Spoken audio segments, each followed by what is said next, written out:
more because you have micro interactions all the time on the internet as well. Micro interactions. I think that's very much in youth dating culture too, though, because Hmm. how many, if you took a snapshot of 100 random Tinder profiles of people between the ages of like 18 and 24, a good portion of them would claim to have no friends, right?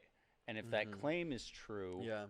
then their social interactions are however many dating site interactions they're Yeah. having.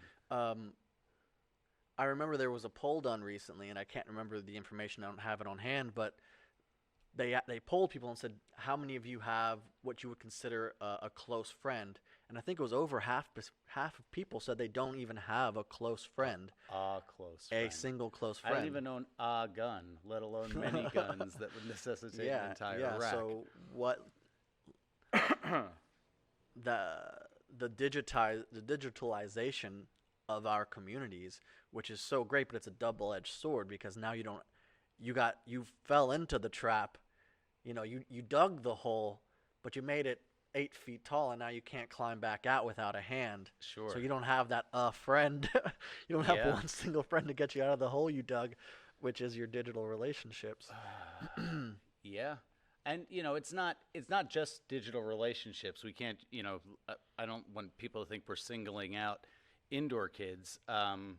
It is Yeah.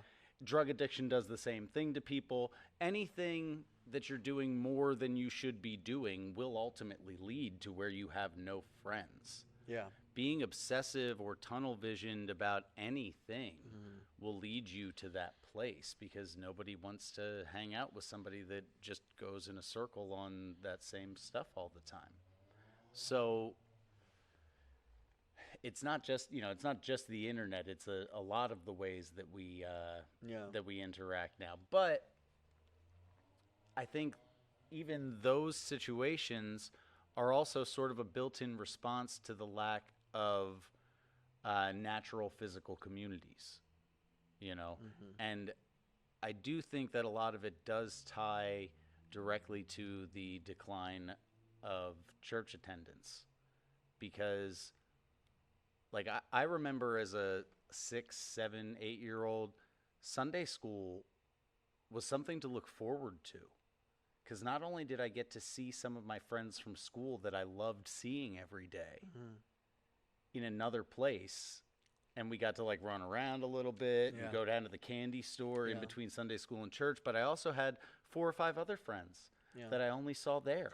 Um, It was great. I personally thought Sunday school was fucking boring, and I didn't like going, and nobody made me, so I stopped going.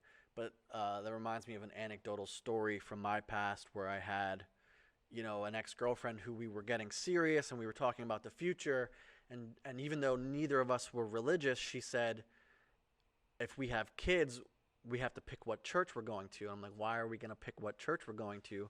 And she said, just simply because by going to that same church every week, uh, you're going to be building relationships, and also it's teaching the children about what would you call it? Just having family time, having community time, Hmm.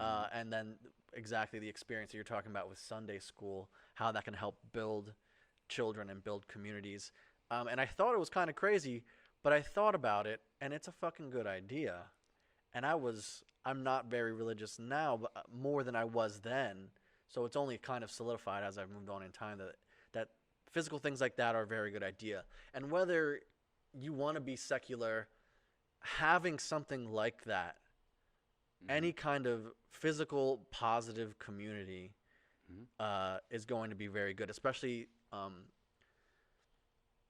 don't want to say ritualize it, but if you're doing it on a schedule as well, like you want to be there on Sunday morning or whatever the time frame is, Right. because that also builds trust that you're going to show up, and reliant relationships where they know like Bob and Nance are going to show up next week and you guys are going to have a good time again. My grandmother does card clubs every week, and she doesn't even particularly love the people she does it with, but she loves going to card club Hmm. because it gets her out of the house and it gets her just interacting with other human beings. Well, Sunday school for children is also good. And, there's another thing, a tumbling class, whatever it is, whatever. Take the kids somewhere where there's other kids and there's more social interaction.